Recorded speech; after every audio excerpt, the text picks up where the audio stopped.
সংস্কৃতির নামে, ফ্যাশনের নামে, বিনোদনের নামে, উপন্যাসের নামে, কনসার্টের নামে অশ্লীলতা আছে না নাই?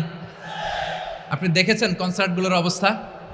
এই যে আতিফ আসলাম যে আসছে আমাদের দেশে, তারপর কে কে আসছে, আমাদের তরুণ তরুণীরা, আমাদের যুবক যুবতীরা, আমাদের জেনজিরা, কি অবস্থা ওইখানে?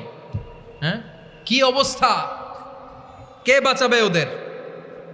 কে রক্ষা করবে ওদের ইমানের, ওদের চরিত্রের হেফাজতের গ্যারান্টি কে দিবে?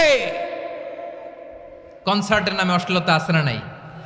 ছেলে মেয়ে একে অপরকে জড়ায় ধরতেছে, একে অপরকে চুমু খাচ্ছে প্রকাশ্যে, দিবালোকে, গণমানুষের সামনে।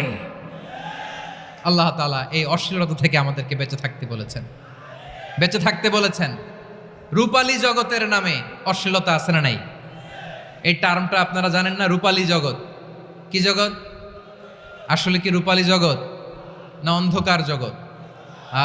আমার বোনেরা, আপনাদেরকে যে কি বলে তারা বুঝায়, রূপালী জগৎ শুনেই আপনি ভরকে যাবেন না। রূপালী জগতে যে নারী যত বেশি উলঙ্গ সে নাকি তত বেশি সাহসী। জানেন, বলে এটা একটা সাহসী নারী, খুব সাহসী পদক্ষেপ তার। যত বেশি শরীর থেকে কাপড়